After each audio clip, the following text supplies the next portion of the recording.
Okay, today we are talking about the decline and collapse of religion amongst the younger men demographic in the West and across the world. And so we're going to get into some historical context.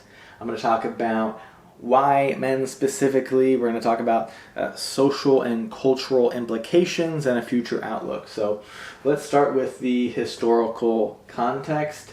In the 1950s and 1960s, roughly 70% of Americans considered themselves religious. And so with almost 70% of Americans believing in a God, right? Mostly regularly attending services, religious services, and having this woven into their belief system, it was a lot different kind of cultural look back then than we have today, where as you'll see later, this is very flipped now, and very few people, and it's steadily declining. Fewer people believe in God and organized religion or even trust in it. Okay, so with religion generally comes a stronger family unit. And then that is a self-reinforcing kind of system, to where with two-parent households in charge of their children, when the parents are together, right, then they usually want their children to grow up to be the best version of themselves, right, and they'll bring them to church or other religious organizations, right, whatever they believe in. And so kids who grow up without this generally do not see this kind of system forming with religious households. Okay, so with that, we've seen a decline in marriage rates since really the 20s, 30s, 40s, and also a lower fertility rate. So fewer people are getting married, fewer people are having children, and that also is a big factor for why fewer people go to church, okay, or any religious organization. So we started to see a decline in religion in the 70s and 80s. Some of this is most likely due to the hippie movement, but then there's a bunch of other social and even economic factors for this, scandals, all kinds of other things being publicized, and just a shift in the belief system of Americans, okay? So as of 2020, only 47% of Americans consider themselves religious, okay? This is the first ever time recorded, I believe, from Pew Research, since they've been doing this study, where it's below 50%. So an all-time low of Americans considering themselves religious shows that this is kind of a civilizational trend. And with fewer people believing in religion, usually this has to do with the family unit disintegrating, and then people's beliefs shifting to other things. Okay, so some statistical evidence here. As of 2021, Pew Research found that 29% of U.S. adults identified as unaffiliated, so agnostic, believing in nothing, atheist, right, also believing there is, not believing in religion or God, and this is up. This 29% number of people who do not believe in religion is up from 16% just from 2007. So a 50% increase in the U.S. population not identifying as any religious, not affiliated with any religious organization. Okay, so Gen Z, the younger generation, born 1997 or later, has a 34% unaffiliated rate, which is much higher than the average, right, of 29% of U.S. adults. So the younger people are much less likely to believe in any sort of religion, okay? And there's a lot of reasons we can unpack here, because social media told them not to, or their friends at school say it's not cool, or, just younger people aren't having as much guidance, possibly, from their parents, because their parents also are not religious, and that trickles down, okay? So What we see is church service attendance is now roughly 20% of the U.S. population says they go to church, at least semi-regularly. This was 40% back in just the early 2000s, so a 50% decrease in church service attendance in roughly 20 years. That is the definition of a collapse. So very few people are going to church now. Okay, and so on top of this, we see that men are more likely to be atheist or agnostic or unaffiliated than women. Okay, they've seen that in studies. Men are quick to disengage from religion.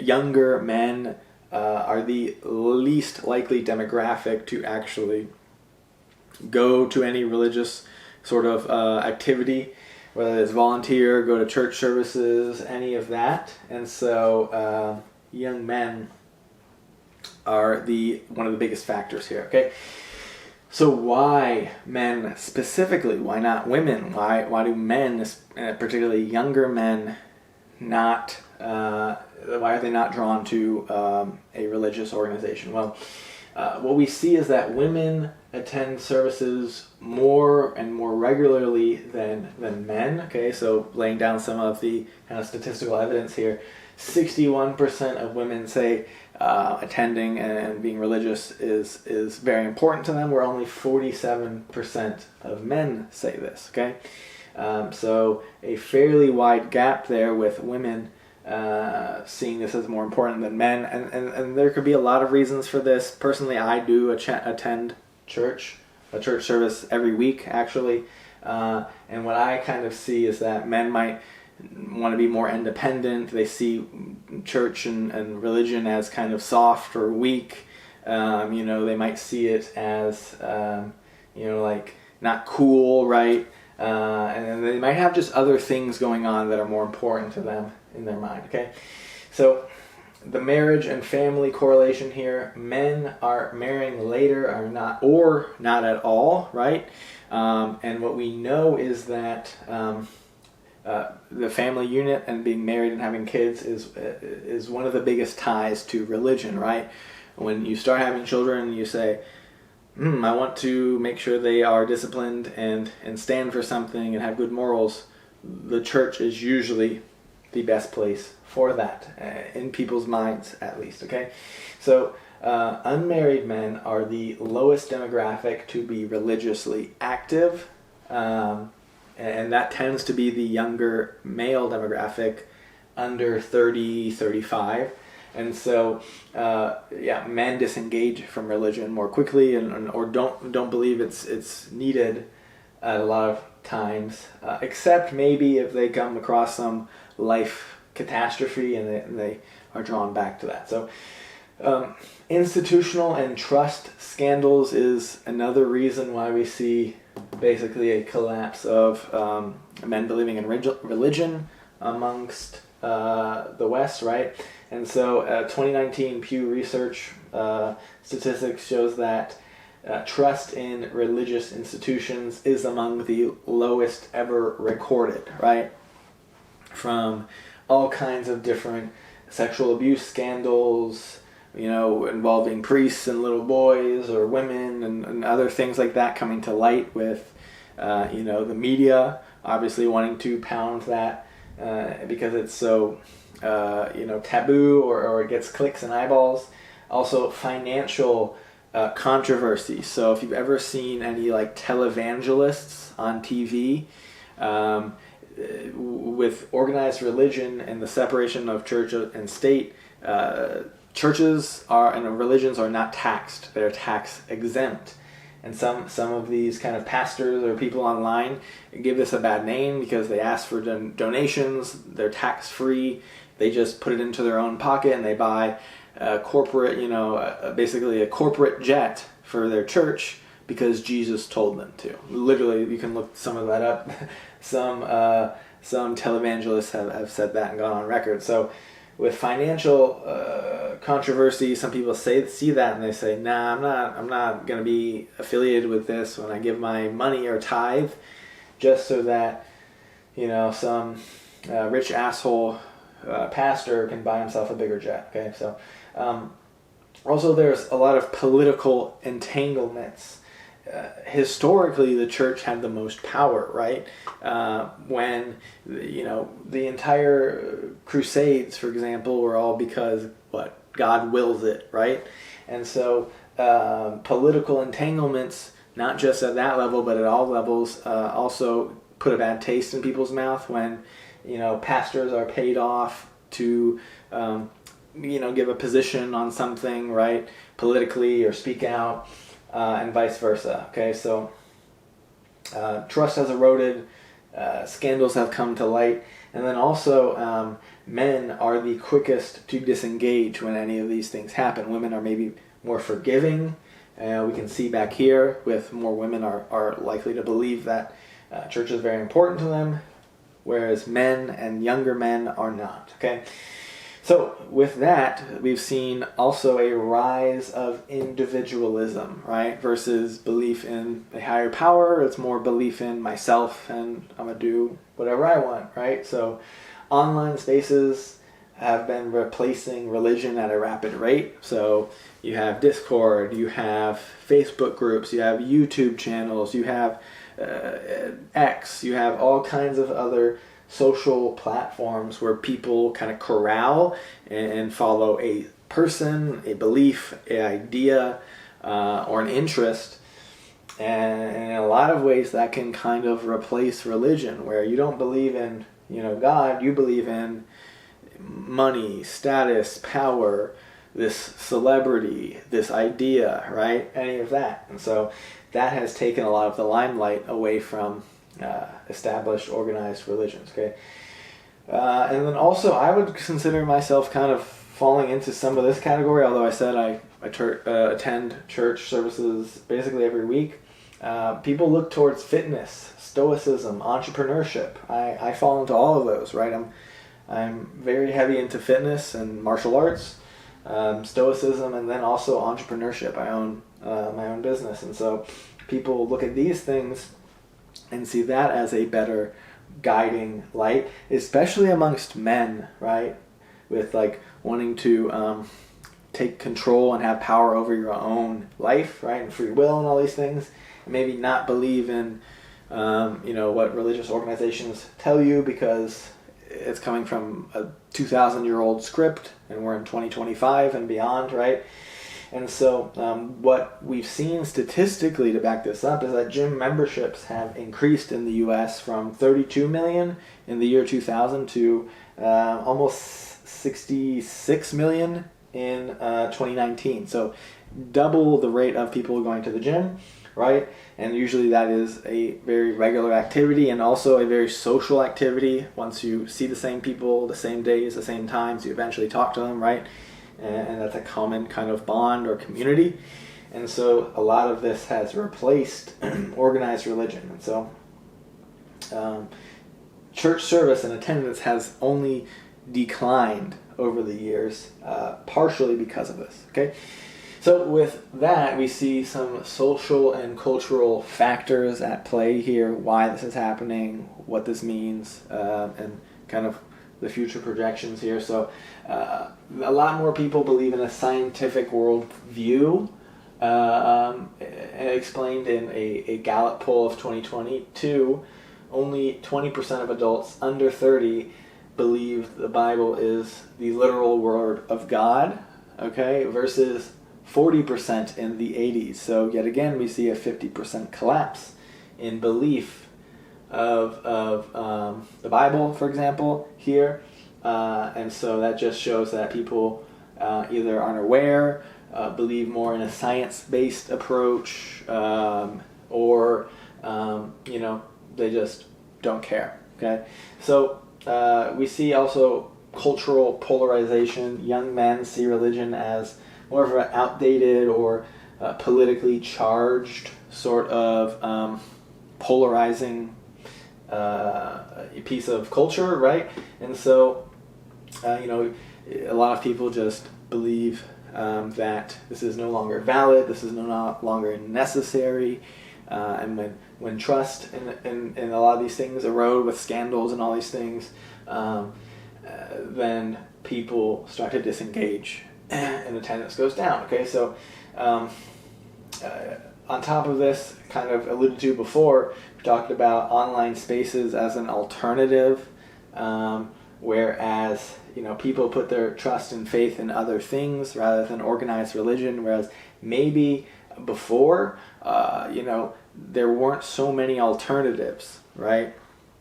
On Sundays, all of my neighbors, all my friends, all my family go to church, so I'm going to as well. But now people have online spaces, right, where their attention is fragmented, and they can like hyper individualize what they're interested in, and not and replace other things with that. Okay, so what are some of the consequences here of leaving religion? Well, one of the biggest studies statistically has shown that with less structure, with no belief and no activity and engagement with religious organizations, people who are not religious are overall have a lower life satisfaction, which is amongst atheists, right? So when you don't believe you're going anywhere, when you believe essentially in nothing, then excuse me, you're less likely to be satisfied with life, because you don't feel like a sense of someone watching over you.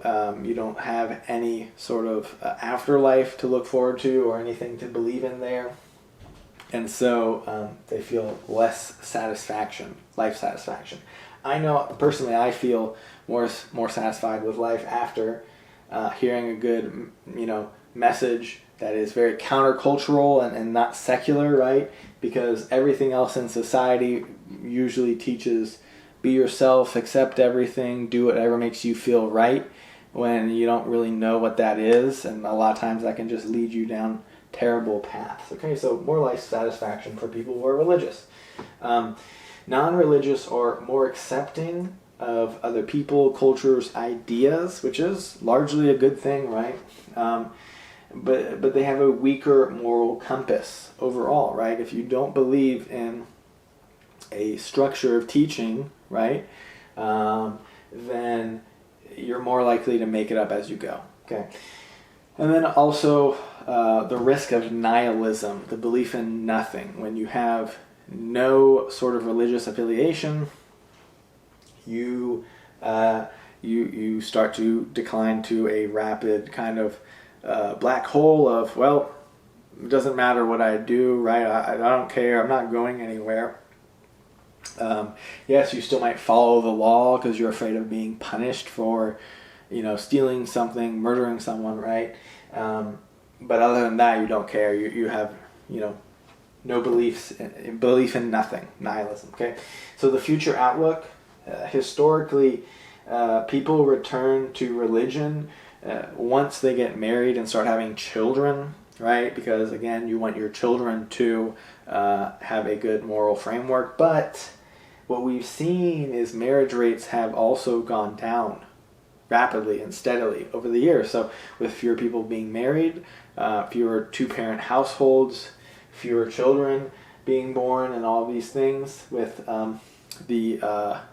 the fertility rate decreasing at roughly, I think, 1.6 births per woman when the replacement rate is like 2.05. We see that people just aren't prioritizing church, right? Or aren't prioritizing religion, okay? And then, there's arguments for whether we're moving towards a post-religious world or maybe a revival, right? If things get so bad, people have to turn to something. But that's hard to tell, and actually what we're seeing is just a steady decline. All right, so my big thing is that if you stand for nothing, you'll fall for everything or anything, right? And if you have no framework, no belief system, then you'll just kind of be a vapor blowing in the wind, and kind of just whatever's right in front of you is what you'll think about and consider. And so, hope this video helped. Click the video appearing on your screen, and I'll see you in that next one.